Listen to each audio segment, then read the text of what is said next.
الحمد لله الذي هدانا بنعمته وشرفنا بمحمد صلى الله عليه وسلم ومن علينا باتباعه الذي جعله سببا لحصول رحمته ومحبته كما قال الله تبارك وتعالى أعوذ بالله من الشيطان الرجيم قل إن كنتم تحبون الله فاتبعوني يحببكم الله ويغفر لكم ذنوبكم والصلاة والسلام على رسول الله وعلى من اهتدى بهداه اما بعد السلام علیکم و رحمت الله و برکاته.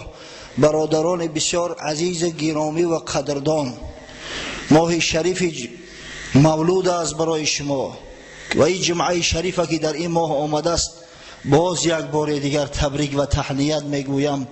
حالت آن را دارم که پروردگار سعی تلاش های ما را، میل رغبت های ما را، این محبتی که به خاطر شنیدن کلام حق، به خاطر شنیدن پند اندرز حبیب خدا محمد صلی الله علیه و سلم اظهار می نماییم، قبول و مقبول فرموده توشه آخرت ما گرداند و ما را از بلا و آفتهای روز قیامت به سبب همین محبتی که داریم مسون نگه دارد. آمین.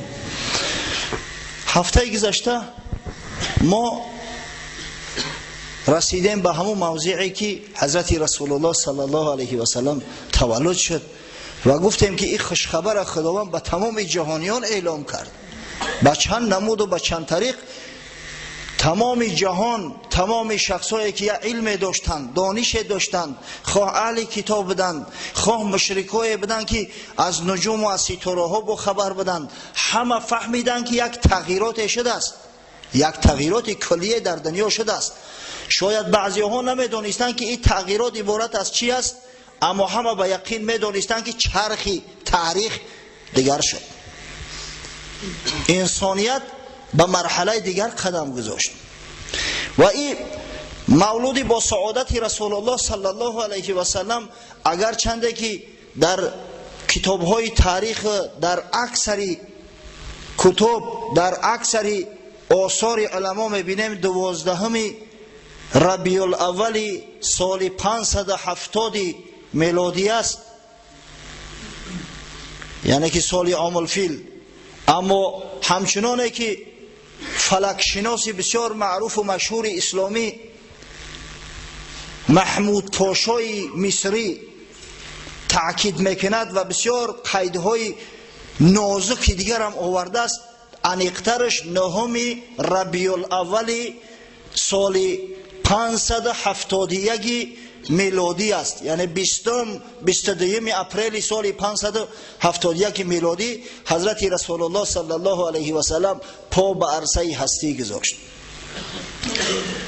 بعد از مادر دوم شخصی که حضرت را سینه داد سویبه بود، کنیز ابولهب. ببینه خداوند اگر کسی را بخواهد که نامش در تاریخ ثبت شود، یک کاری را یا یک چیزی را سببش میکند، نام او دیگه ابدی میماند. سویبه ها میلیون نفر بدن، یک کنیزک ببینه به شرافت تولد پیغمبر صلی الله علیه و سلم آزادی یافت و نامش در صفحه تاریخ ثبت گشت، سویبه. امروز دیگه خورد و بزرگ میدونن، اگر سوال کنن که سویبه کیست، همه میگوین که سویبه کنیز ابولهب بود که به شرافت تولد رسول الله صلی الله علیه و سلم آزاد گشت و بعد مادر اولین زنی بود که به رسول الله صلی الله علیه و سلم شیر داد، سینه داد.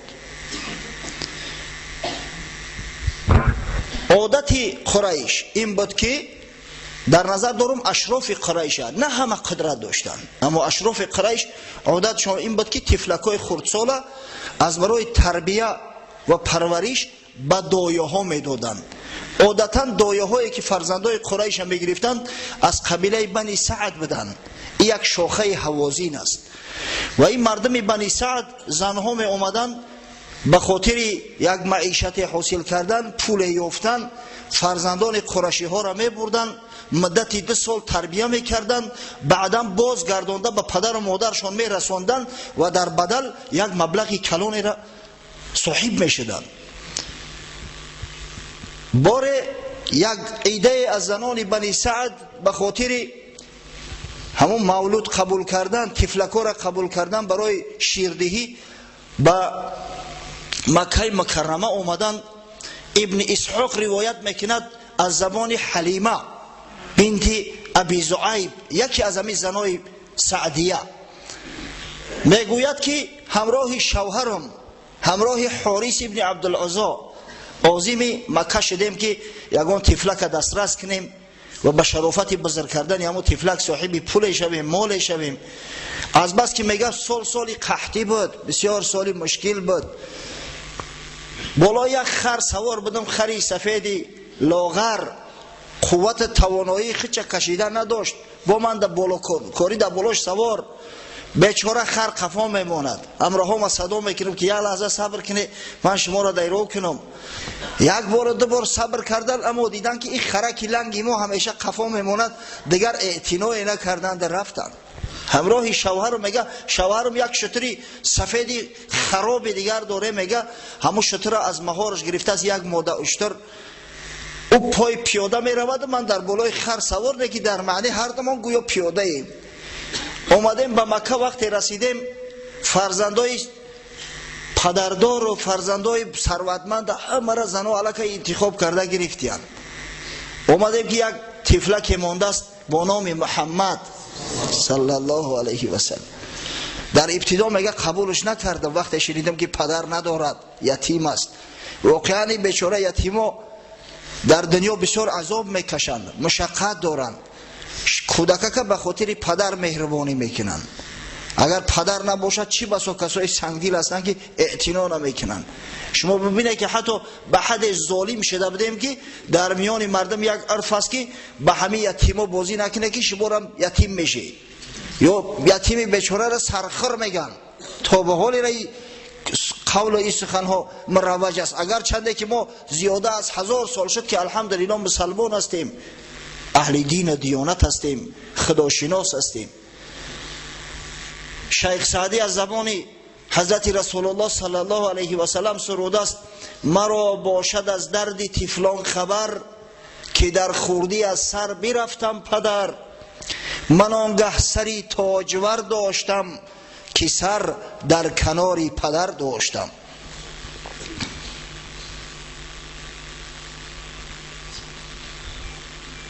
حلیمه میگوید از بس که دیگر یگان کودک دیگر باقی نمانده بود، هر قدر جستجو کردیم نیافتیم. در ابتدا میگه نیت کردم که همون طفلک نگیرم، زیرا پدر ندارد، باباش پیر است، شاید تا 2 ساله باباش هم دیگه در قید حیات نماند، ما از مبلغ محروم میشویم. اما نزد شوهرم اومدم، وقتی همراهش مصلحت کردم، میگه شوهرم نصیحت کرد که بگی همون طفلک، شاید که خدای تعالی به خاطر آنکه ما یک طفلک یتیم تربیت میکنیم یک برکات در زندگی من عطا کند. اگه خداوند میخواست که این حلیمه معروف و مشهور دنیا گردد همراه شوهرش. ببینه آمده میگن از عبدالمطلب، گفتم قبولش دارم. عبدالمطلب هم خوشنودی خش اظهار کرد، فرزند داد در دستم. وقتی میگه طفلک خورده در آغوش گرفتم، قدرت خدای تعالی هر 2 پیستانم پر از شیر شد. یک روز چیزی نخورده بودم، میگه هیچی نداشتیم، طعام ما همون شیری شتر بود. بیچاره شتر دیگر از خرابی و از مداری به حال شده بود که دیگر یک قطره شیر از او جوشیده نمیشه. کودک طفلک شیر زد، مست خوابش برد. پسرک خدمت میگه گرفتم، یک پسرک دارد با نام عبدالله ابن حارث. پسر من میگه خورد سیر کرد، نشسته بوده، میگه که نخست شوهرم با یک تبسم فراخ داخل شد، گفت زنک جان گمان میکنم که همین طفل بسیار طفلی به پای قدم ای، شاید به خاطر یتیمیش باشه، خداوند برکت داده است. از شتر 1 سطیل شیر جوشیدم. گفت سبحان الله، شتره که نو فرزند زایده است، یک ستیل شیر نداره، یک ستیل شیر جوشیدم. همراه شوهر بگه شکمسیری شیر زدیم، با بعض دیگر از دوگانه هم تقسیم کردم. میگه حلیمه بعدا روزی دیگر که عازم وطن خود شدیم، باید به قبیله خود برمیگشتیم. خری سفید لاغر من قدرت خدای تعالی میگه پیش اسبا میتازه، همه قدر تیز میتازه. این زنا میگه در تعجب موندن که یا حلیمه ای دختری ابو زعید، این مگر همون خری نیست که پره روز در بالاش با مکه اومده بدی؟ میگه گفتم بله. گفتن چی دردش رسیده است؟ سبحان الله، اسبی تازی گشت است. بیچاره این زنای ساده است کجا میدونن که در بالای او خر تفلک سوار است که رحمت عالمیان است. خر میفهمد، اما متاسفانه بعضی شخصایی هستند که دعوای انسانیت میکنن، اما والله عقل فراست چو از خر پستر است. سبحان الله، خر میدونه که در بالا کی سواره، مثل یک اسب تازی مست تازان میروه. اما چی بسا مردم احمق به فراستی هستند که بعد گذشتن هزارها سال حالی هم به پیغمبری ما اراد میگیرن، حالی هم کوشش میکنن که به این دین مبین زیان و ضرر برسانن. چون که دریاهای رحمت جوش کرد، سنگها هم آب حیوان نوش کرد، مرده 100 ساله بیران شد زگور، دیوی ملعون شد به خوبی رشک حور. این همه روی زمین سرسبز شد، چوب خشک اشکوفه کردن نقص شد. ببینه بهار شده است، هفته دیگه میایم که همه درختها گل کردیان الکی، بلبلا در چه چه میزنن، زیرا خداوند طبیعت زنده کرد. همچنین به تولد رسول الله صلی الله علیه و سلم خداوند بنی بشر زنده کرد، تاریخ بشریت زنده کرد. قیصه کوته در مال و حال نه فقط حلیمه بلکه تمام مردم بنی سعد، همو اهل محله و اهل دیار خداوند چنان برکت عطا کرد. همه دیگر میگفتن قسم به خدا یا حلیمه یک فرزندی نیک پیرت انتخاب کردی، خوشو به حالت. زنهای دیگر به حلیمه غیبته میخوردن، حسد میبردن که ای کاش که ما ایره قبول میکردیم. از بین 2 سال گذشت، حضرت صلی الله علیه و سلم از تمام کودکای دیگر نیرومندتر قویتر کلان شده بود. پسرک 2 ساله علاقه تخته در کوچه ها میگشت و حلیمه هم قدر محبت بسته بود. این شخصی هست که با او محبت نکنی، دیلی که به آلایش باشد، شخصی که مکار نباشد، حیله‌گر نباشد، مگر میتواند چنین یک طفلکی را دوست دارد. بعد 2 سال نزد مادرش آورد، مادرش التماس کرد، گفت من از باد هوای مکه به همین طفلک به همین فرزندم خوف دارم. در مکه کسل ها می آید، بیماری های وبا و دیگر بیماری های سرایت کننده. بگذار التماس گفت بگذار من امیره کلان کردم بگیرم. عبدالمطلب یک مبلغ بسیار کلان ایران براش داد، زیرا عبدالمطلب عبدالله را دوست می داشت و وقتی عبدالله در قید حیات نبوده، این کودکک تولد شد، برای عبدالمطلب از جانش عزیزتر بود. حلیمه گفت برای تربیه باقی مانده پول نمیگیرم، فقط اجازت من فرزندم در نزد خودم بگذارم و کلام کنم. مادرش هم از بس که یک بیماری سخت در مکه حکم فرما بود، وبای بود، فرزند داد در دست حلیمه برای من بعد کلام کردن. حلیمه آورد فرزنده، تا 4 سالگی در نزدش بود. بار همراه کودکا، همراه برادران رضاعیش بازی میکرد، ناخواست 2 نفر شخص پیدا شدن، با پشت خواباندندش، سینه مبارک چاک کردن. برادرش عبدالله ابن حارث وقت دید تلخش کفید، تازان بیچاره به خونه شون اومد نزد مادرش که مادر جان برادر قریشی ما 2 مرد اومدن کشتن، حقیقتا سینه‌ش چاک کرده بودن و از قفس سینه قلبش خارج کردن. حضرت جبرئیل یک خونی لربسته بود علاقه از داخل قلبش خارج کرد، گفت این نصیبه شیطان بود که در قلب تو بود، گرفت دور انداختش. بعدا قلبش شستن و در موضع خودش باز از نو وضع کردن و گذاشتن. این همون انشراح قلب است که در سوره الم نشرح خداوند به پیغمبر خودش منت میگذارد الم نشرح لک صدرک، ای حبیبی من، آیا من سینه تو را باز نکردم، قلب تو را پاکیزه و تازه نکردم؟ تو پس چرا غمگین میشوی؟ تو چرا مایوس میشوی؟ فإن مع العسر یسرا، پس به درستی که همراه هر یک مشکلی آسانی است. هر مشکلی که به سرت آمد غمگین مشو، زیرا بعد او مشکلی آسانی است. این مع العسر یسرا، به درستی که همراه همون مشکلی باز یک آسانی دیگر است. در مقابل یک مشکلی خداوند دو آسانی را ذکر کرد. وقتی که حلیمه ای کور دید اومد که فرزند رنگ روش کندگی، واقعا در نزد سینه پیغمبر خدا صلی الله علیه و سلم یک ایزی جراحی نمودار بود. حضرت انس ابن مالک میگوید که ما همون را در بدن حضرت میدیدیم، مشاهده میکردیم. آوردندش نزد مادرش حلیمه که راستی من گفت ترسیدم خدای نکرده در دست من یگان کار شود، من تا قیامت دیگه خدمت نمیبخشم، ترسیدم. گفت آمد به آغوش مادر مهربان. خداوند خواسته بود که این فرزند چند مدت همراه مادرش باشد، زیرا مادرش هم قدر عمری طولانی نداشت. در این زمین باید که مادرم از بین میرفت. باره در سین 6 سالگی رسول الله صلی الله علیه و سلم حضرت به مادرش مراجعت کرد که مادر جان پدری من کجاست؟ من میگم که محمد ابن عبدالله هستم، من عبدالله در کجا است؟ مادرش گفت فرزند عزیز پدرت از دنیا گذشته است، در خاک مدینه منوره گور شده است. اگر خواهی گفت میریم قبر پدرت هم ببینیم. گفت بسیار میخواهم. ببینه این طفل به حد عزیز بود که عبدالمطلب با وجود همون 30 سال کلانش همه کارش ترک کرد، رختی سفر بست و رسول الله صلی الله علیه و سلم رو همراه مادرش و یک کنیزی که از پدر برای او مانده بود ام ایمن برکه سوار شتر کرده عازم مدینه منوره شدند. 500 کیلومتر راه طی کرده و به مدینه آمدند. آمد مادری مشفق شم قبر شوهری را که هنوز از بوش سیر نشده بود، از دیدارش سیر نشده بود، همگی 1 ماه زندگی کرده بودند، زیارت کرد و فرزندش نشان داد.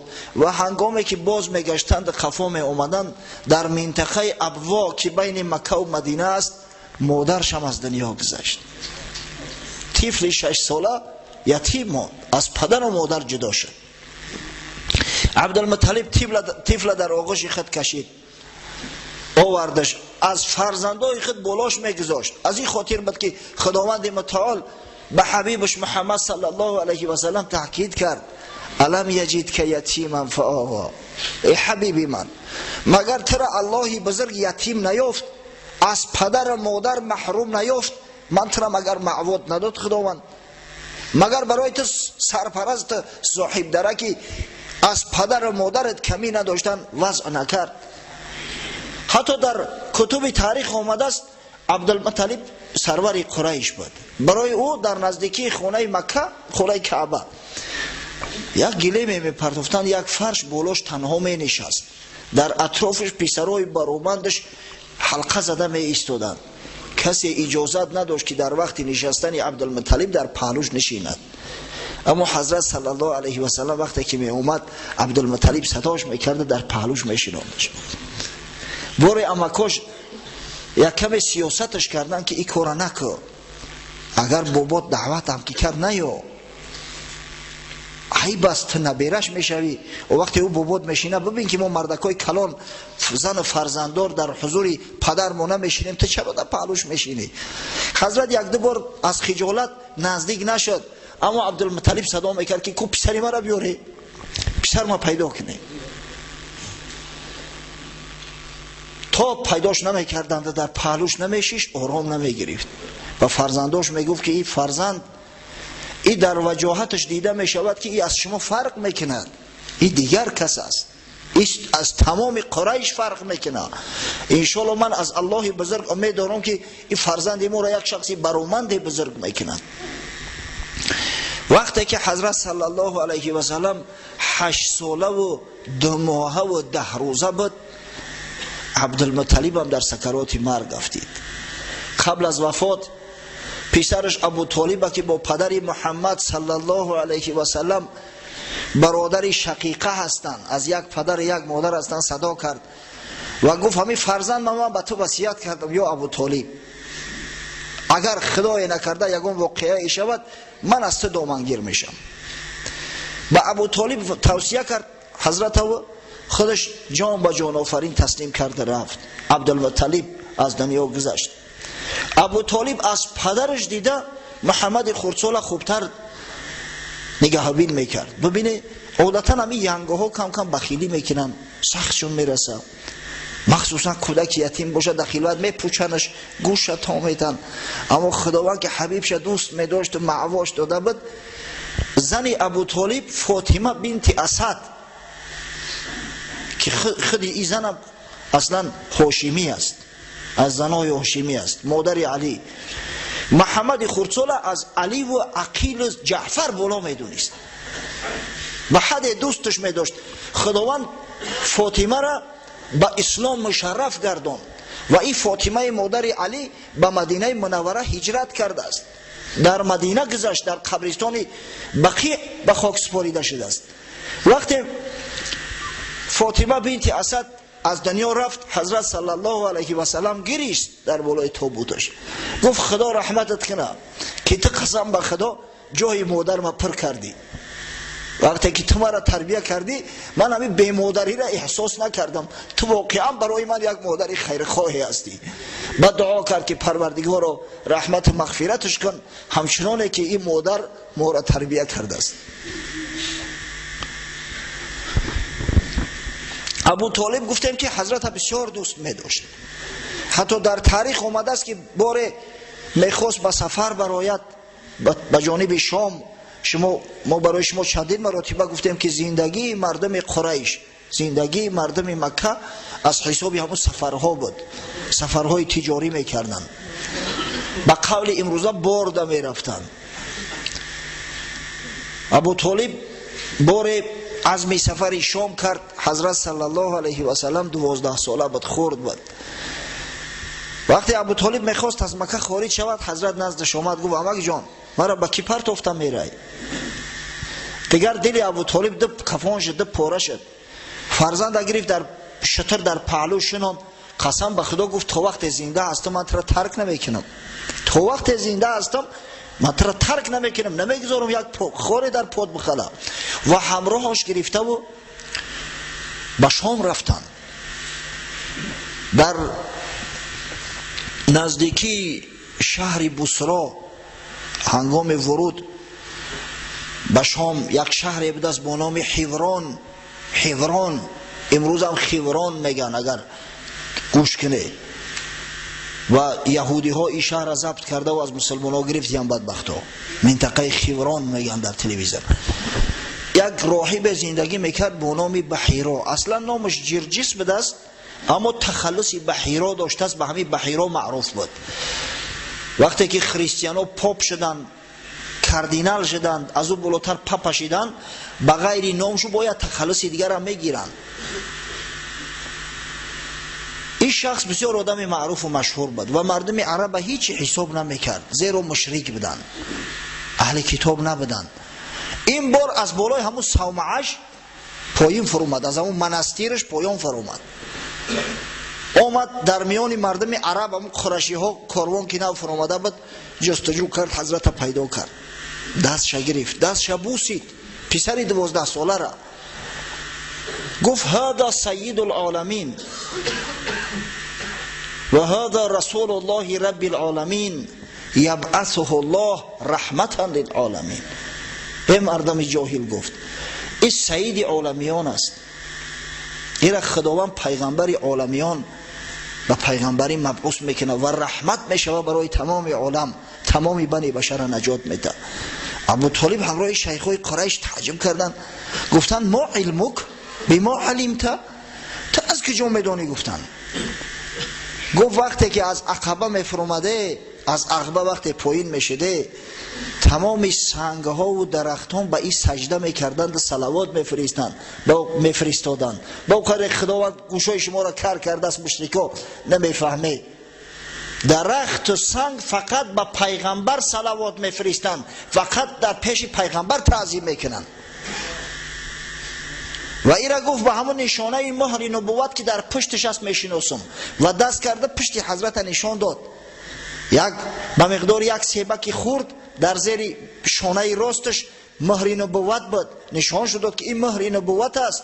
ایرا نه فقط من، ایرا تمام اهل کتاب میشناسد. و من گفت به جان این طفلک خوف دارم از یهودی های شام. کی است؟ گفت سرداری ای. ابو طالب گفت ولی من هستم، امکش هستم. گفت ترا به خدا قسم این کودک بسرا ندارو، خوف دارم که به جانش یگان آسیبی میرسونن، با در خجالت میمونی. و این امک بزرگوار را ببینه که همه کار ترک کرده. حضرت صلی الله علیه و سلم از نو به مکه مکرمه ارسال کرد، نگذاشتش که داخل بسرا شود. قصه کوتاه، محمد خردسال یک جوان صالح با ادب، با غیرت، با محبت بزرگ شد. تمام قریشی ها دوستش می داشتن، از بس که خدای تعالی از خوردی قلبش پاک و به آلایش کرده بود. ولی همین حسده که در دلهای ما هست، کینه که داریم، عداوت داریم، بغض داریم، همش از حساب اون است که در قلب ما حصه شیطان وجود دارد. اما خداوند متعال قلب حبیبش از همون خردسالیش، از 4 سالگیش علاقه پاکیزه کرده بود. نه کسی را دشنام حقارت کرده است، نه کسی را سخن تند گفته است، نه با کسی منازعه و جنجال کرده است. این خیلی کودک کی دوست نمیداره، برای همه محیب بود. از خوردیش امینش میگفتن محمد الامین. امین کسی را میگن که خیانت نکند، امین کسی را میگوین که امانت پاس دارد، امین کسی را میگوین که راست قول باشد، راستگو باشد، راست گفتار و راست رفتار باشد. و این تخلص از خوردیش به محمد امین علاقه از جانب مردم قریش داده شده بود. دو سخنی در موضوع نامش، نام محمد صلی الله علیه و سلم. بسیاری محققان میگن که نام محمد در میان عرب نبود، اصلا نبود. و وقتی که باباش عبدالمطلب حضرت داخل کعبه کرده، در کعبه نام او را محمد گذاشت، همه میگه در تعجب موندن. اما درسترش این است که نام نادر بود، اما بود. در کتب تاریخی آمده است، مثلا ابن فورق روایت میکند 3 نفر میگه شخصا بودن که با نام محمد ذکر میشوند. بعضی ها همین عدد تا 16 نفر رساندگیان، یعنی از 3 تا 16 نفر شخص در نیم جزیره عربستان با نام محمد زندگی کردند. سبب محمد نام گرفتن شو چی است؟ عادتا این نام شخصای میگذاشتن که با نصرانی ها نزدیک بودن، یعنی در شفت نصرانی ها میزیستن، مردم یمن یا مردم مثلا شام. چرا این نام میگذاشتن؟ زیرا از نصرانی ها شنیده بودن که پیغمبری آخر زمان محمد صلی الله علیه و سلم عنقریب باید تولد شود در همین سرزمین، در این مرز. با آرزوی آن که یکی همین فرزند ما همون محمد موعوده نباشد، نامای فرزنداشون محمد گذاشتن.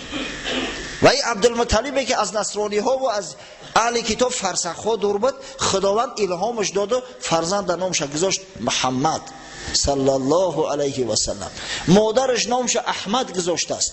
در قرآن عظیم شان در 4 موضع نام محمد صلی الله علیه و سلم ذکر شده است. در یک موضع در سوره صف نام احمد صلی الله علیه و سلم. هر دو نام هم نام حضرت هستند.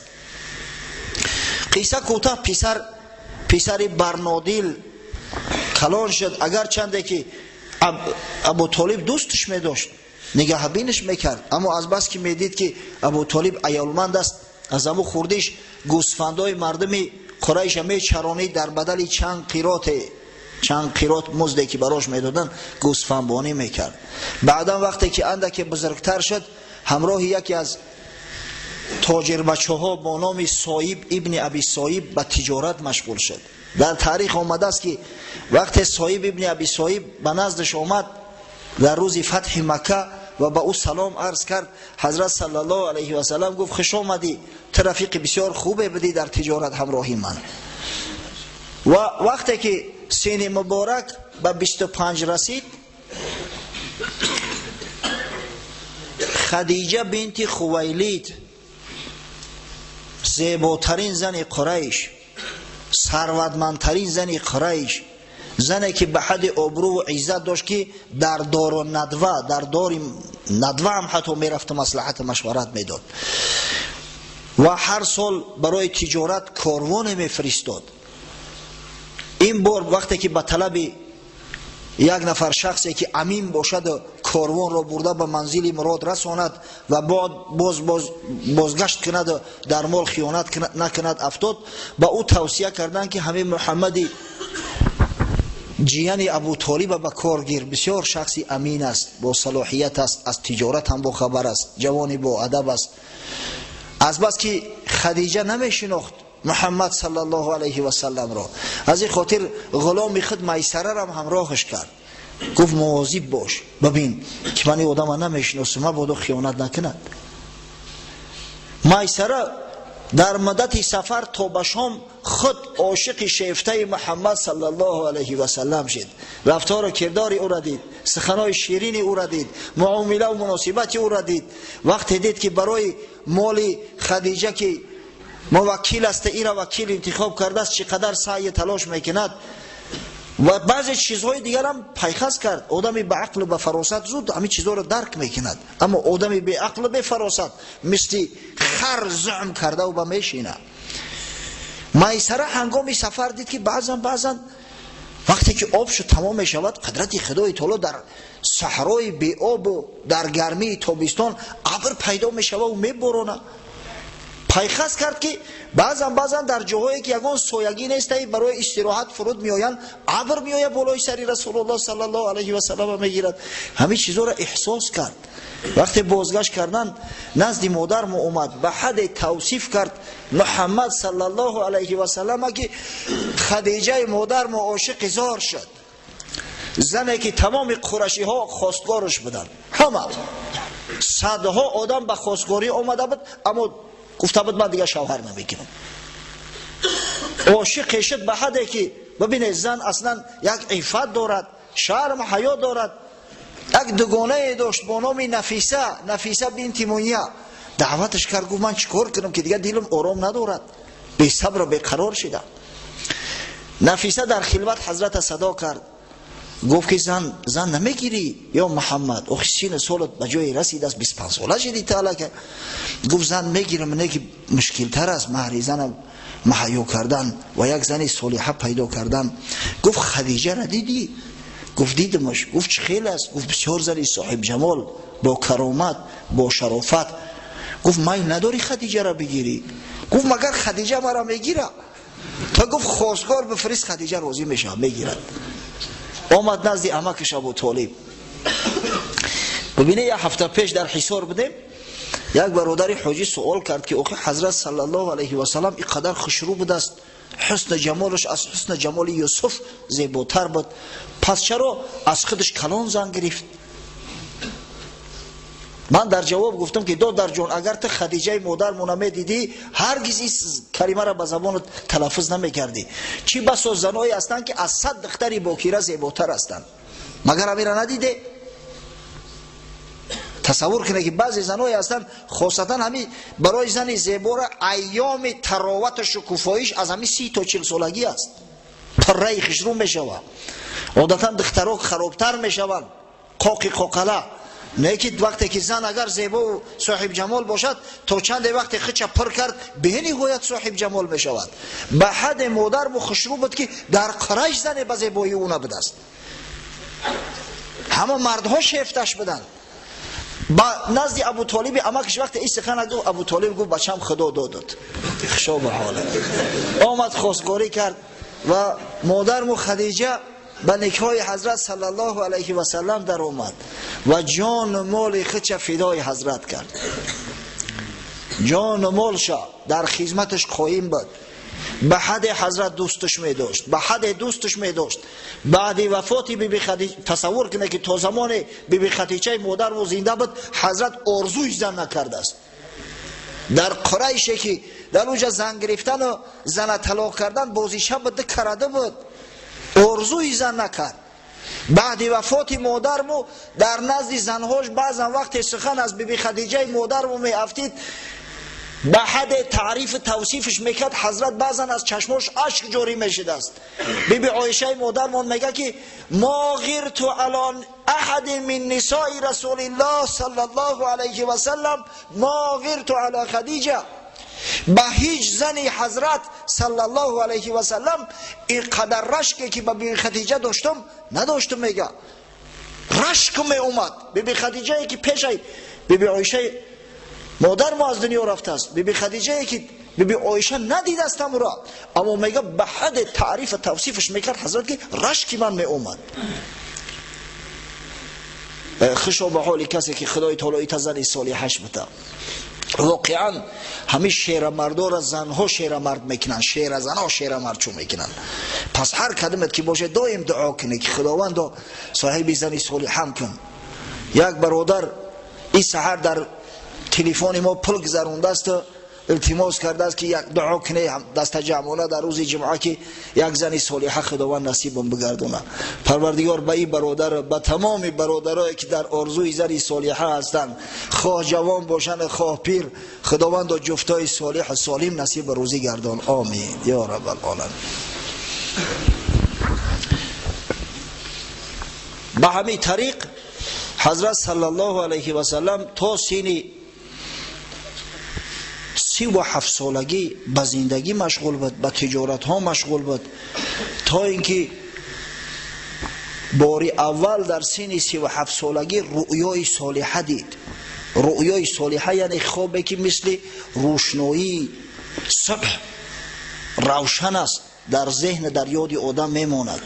حضرت عادتا خواب نمیدید است، اما وقتی باری اول رؤیای صالحه را دید دیگه خودش در شگفت افتاد. کار و باری دنیا دیگه در دلش سرد شد، دیگه تمام محبت از دنیا قطع کرد، دیگه دستش در یگان کار پیش نمی رفت. و من بعد حضرت خلوت اختیار کرد. خلوت در ماه شریف رمضان می رفت مدت یک ماه در غار حرا. حاجیان میدونن این غار حرا در کجا است. بسیاری حاجیامون بیچاره را زورشون نمیرسه که به غار حرا را نرسن. حضرت یک ماه به تنهایی در غار حرا میرفت و عبادت مشغول میشد. اگر چند طریقه عبادت نمیدونست، اما خداوند پیغمبرای خود از عبادت بت نعوذ بالله و از شرک همیشه نگه میدارد. یک طرفت العین حضرت یک بتی را قبول نداشت. وقتی در نزدش قسم به لات و عزا میخوردن چنان غضبناک میشد که حضرت هیچ وقت قدر غضبناک نمیدیدن. میگفتن چرا تو اینقدر غضبناک میشوی؟ دشنامت میتنی که غضب نمیگیری؟ آقا میگفت همین لات و عزا دو سنگ بدخاصیت یا چی هستن که شما به هم یا قسم میخوری؟ آقا قسم میخوری قسم به الله بخوری، شرم نمیداری؟ مدت 3 سال حضرت رؤیای صالحه میدید، تا اینکه عاقبت الامر سال 40 عام الفیل 40 از تولد رسول الله صلی الله علیه و سلم حضرت جبرئیل امین در غار حرا در نزدش پیدا شد. واقعا روز دوشنبه بود، شبانه روز دوشنبه را شبش بگیم 21 رمضان به قول اصح حساب و کتاب کردن از همه درستر شب 21 رمضان است.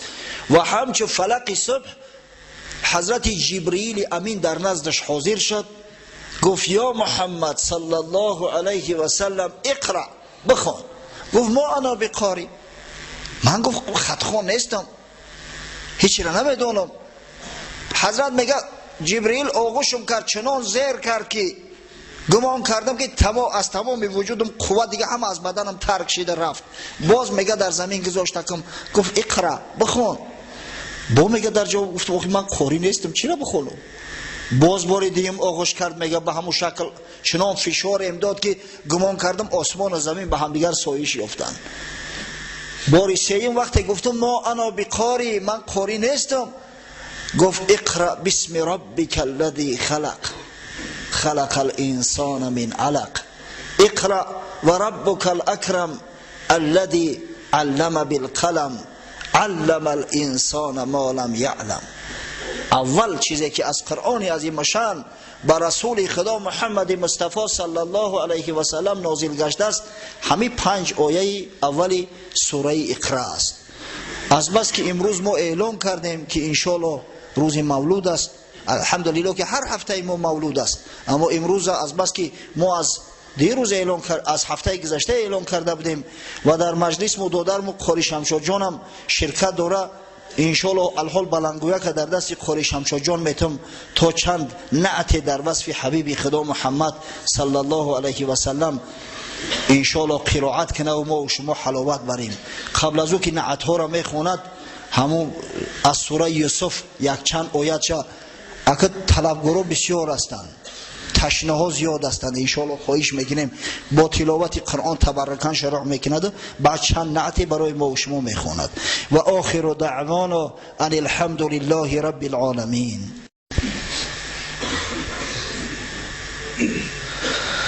أعوذ بالله من الشيطان الرجيم.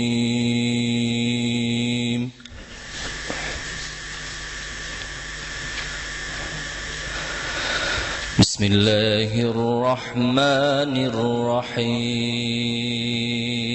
الرحيم.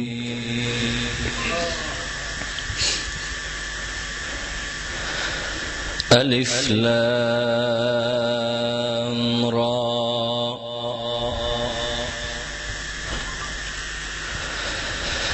تلك آيات الكتاب المبين.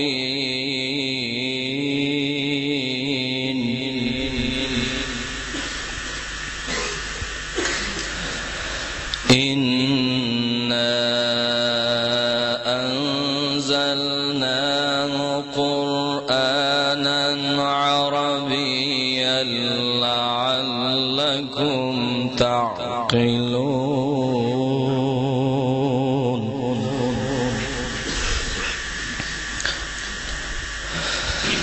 نحن نقص عليك أحسن القصص بما أوحينا إليك هذا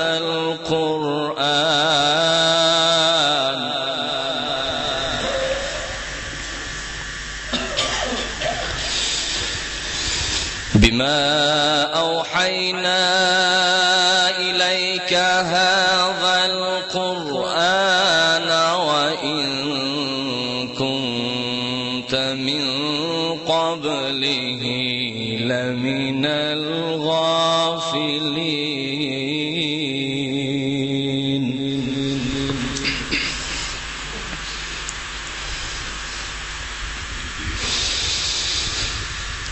إذ قال يوسف لأبيه يا أبت إني رأيت 11 كوكبا والشمس والقمر رأيتهم لي ساجدين.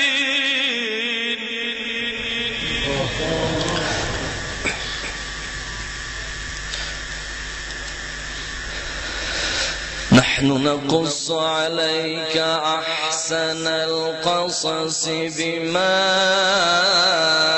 أوحينا إليك هذا القرآن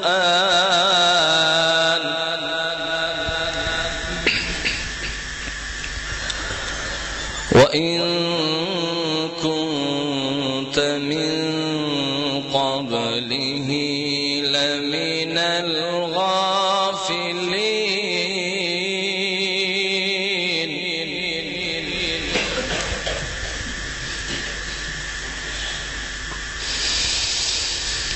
إذ قال يوسف لأبيه يا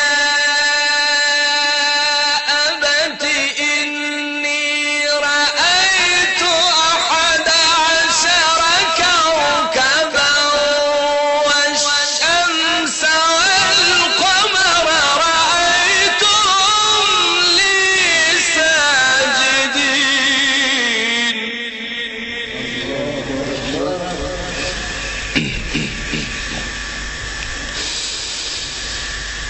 قال يا بني لا تقصص تقصص رؤياك على إخوتك فيكيدوا لك كيدا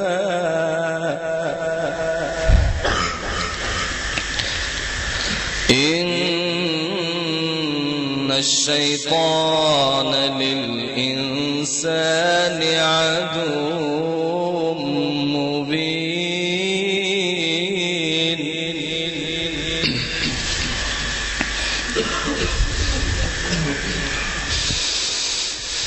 قال يا بني لا تقصص رؤياك على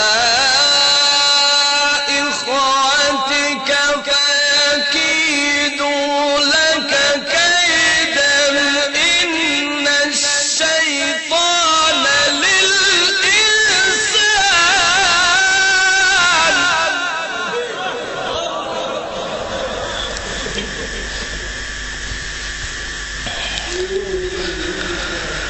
إن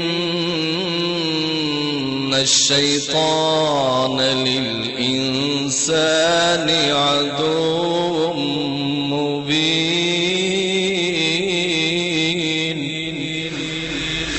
صدق الله العلي العظيم.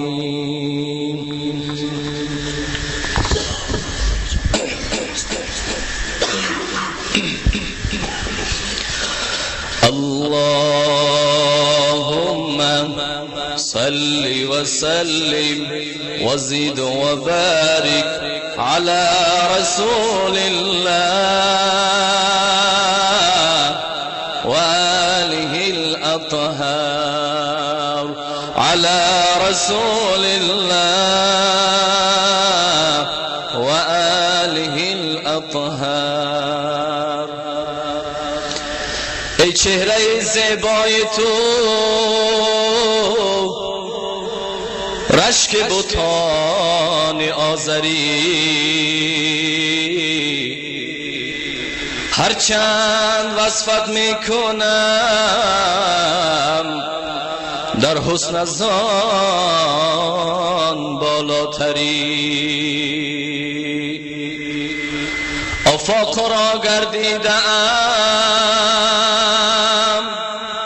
مهر بتان ورزیدم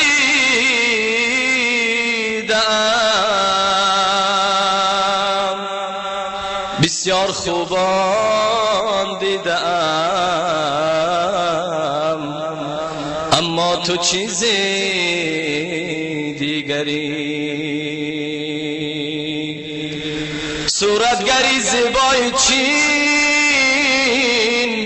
رو صورت یارم ببین یا صورت کشین چونین یا ترک کن صورتگری خسرو غریب است و گدا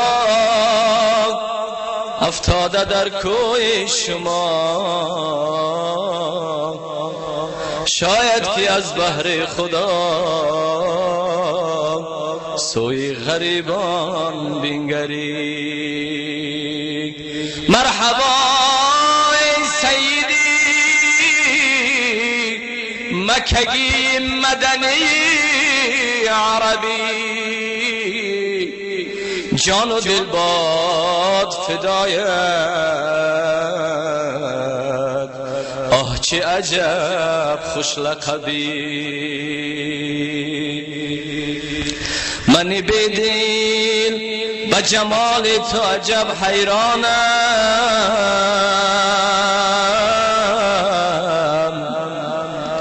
الله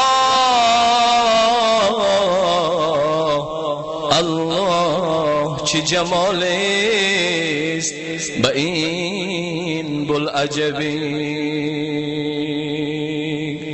حسن یوسف دم عیسایت بیضا داری آنچه خوبان همه دارند یا محمد تو تنها داری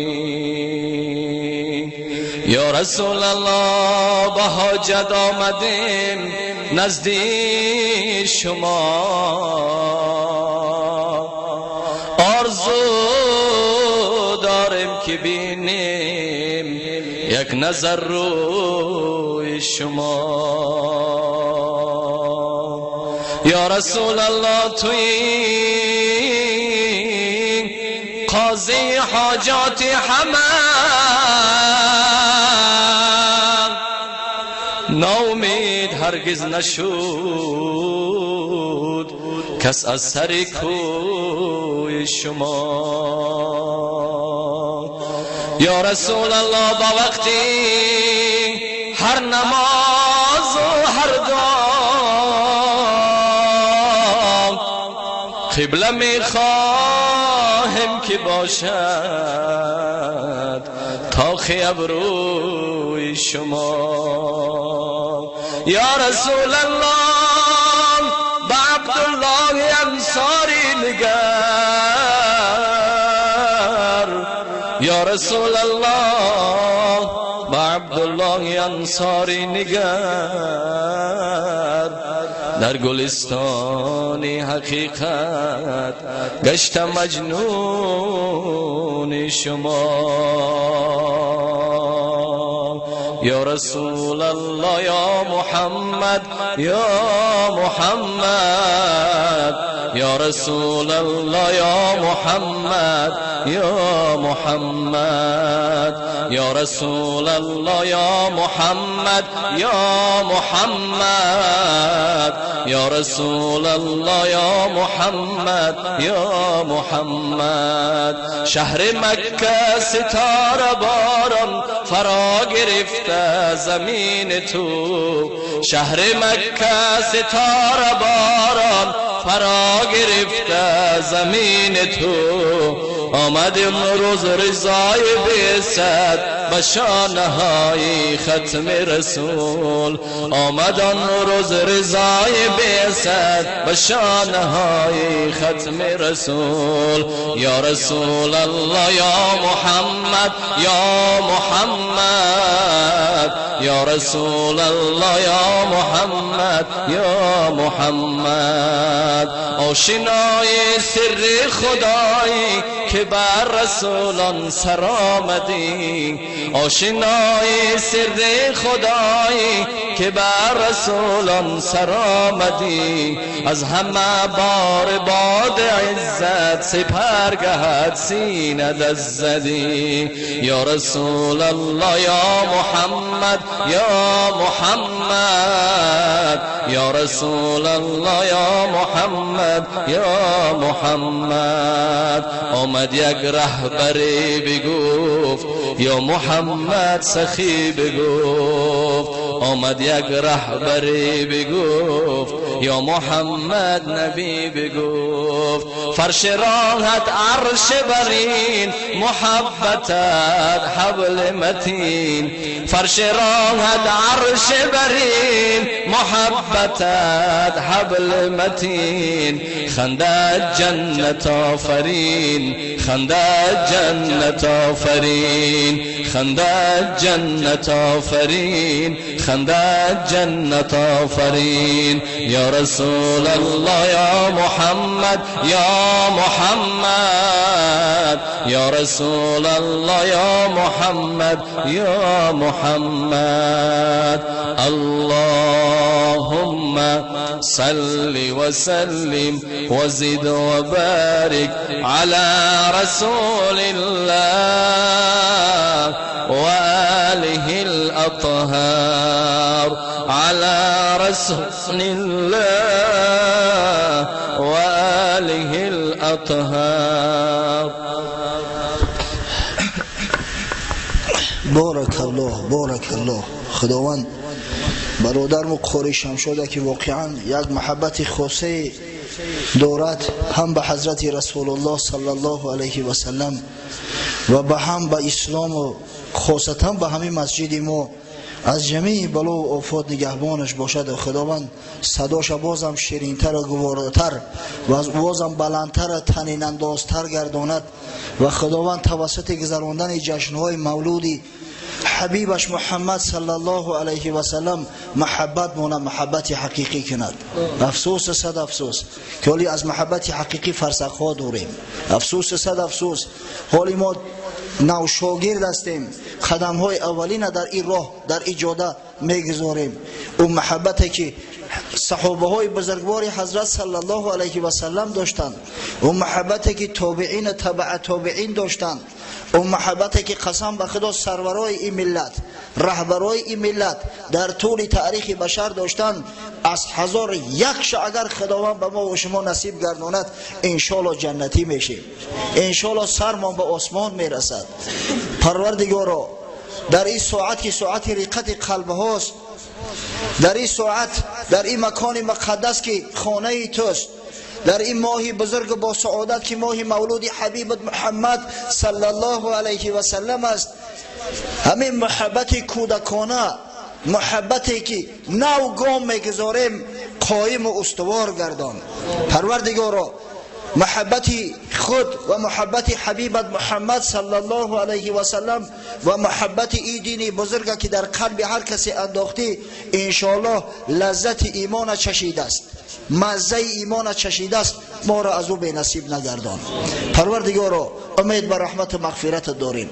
مساعدت فرما که مردم مسلمان این سرزمین و مردم مسلمان تمام دنیا که بدن محمد صلی الله علیه و سلم را همیشه در مد نظر داشته باشند، خدمات شایسته و مشقت هایی که آن حضرت صلی الله علیه و سلم در راه تحکیم دین مبین اسلام و کلمه حق ظاهر نموده است، انجام داده است، به قدرش رسند، تا اینکه فردا روز قیامت وقتی که ادعا کردیم که ما امت محمد صلی الله علیه و سلم هستیم، حضرت گوید که راست میگوید، صدقه، نگوید که دروغ میگوید، کذب لست منی، تا از ما نیستی. پروردگارا رحمت و مغفرت خیش را بالای این مردم، بالای این سرزمین، بالای این مسجد، بالای این نمازگزاران علی الدوام نازل فرما. کردگارا به حق نور نبی، به جمال محمد عربی، به نماز و نیاز لیل و نهار، به درود صحابگان کبار، احدا سامع المناجاتی، صمدا کافی المهماتی، هیچ پوشیده است پنهان نیست، عالم و سری و الخفیاتی. هر دعایی که میکنند این بندگانی با هزار امید و آرزو دست به دعا برداشته، استجیب یا مجیب دعواتی برحمتک یا ارحم الراحمین. یک عیده از برادرها طلب دعا دارن، انشاءالله دعا را میکنیم در حق شو. برای این روزی قبول دعا هست. بعضی برادرها واقعا حق هم دارن که در حق شو دعا کنیم. در حق برادر محاجی سفر که بسیار جوان مرد محیب از دعا میکنیم که خداوند از این بیشتر از زاییترش گردانه و محبت واقعی را در قلبش جای دهد. در حق برادر غیرت جان که محیب مسجد است، خداوند فرزنداش هم مثل خودش محیب جوان مرد با غیرت بزرگ سازد. در حق برادر بحرالله که همراه یک شاگردش 3 روز در مسجد به کار اندرمان بود، خداوند در بدل محنت هایی که کرده است در فردوس اعلی در پهلوی کشک رسول الله صلی الله علیه و سلم براش قصرها عطا فرماید. در حق برادر حاجی عبدالله دعا میکنیم که خداوند سعادت دارین نصیب روزیش بگرداند. در حق جوان مردایی که برای مسجد خیر احسان کردند، از جمله یک برادر آورد $100 همیجا پرتاف وقتی ما اعلام کردیم. خیلی جوان مردا در جامعه کم هستند، حتما ما باید در حق شو دعا کنیم. اگر چند بیچاره التماس میکنن که ناممون نگیرین، ذکر نکنین، اما ما دعا میکنیم، ان شاء الله دعا میکنیم، حتما باید دعا کنیم. در حق برادر ما محمدی پروردگار خیر احسانش قبول و مقبول گرداند، جمیع مراد و مقصوداش حاصل گرداند.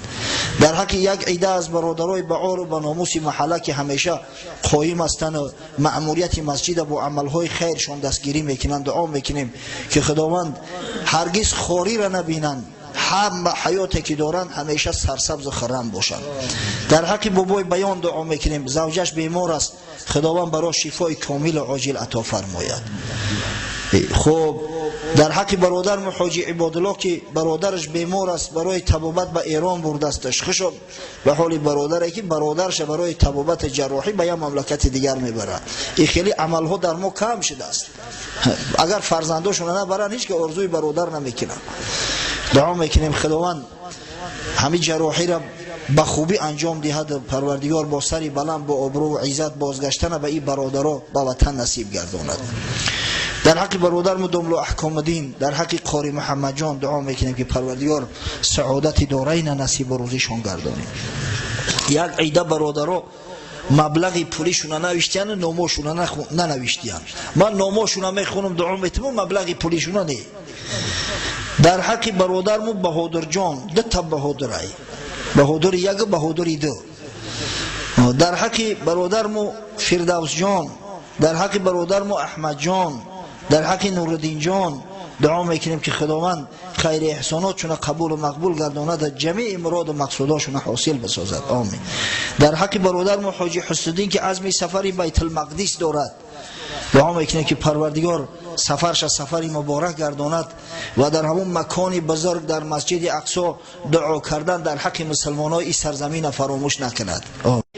بعضی برادرها طلب دعا دارن، از جمله یک برادر از کولا به دست میگه همراهی برادرام نیت داریم یک مسجد میسازیم.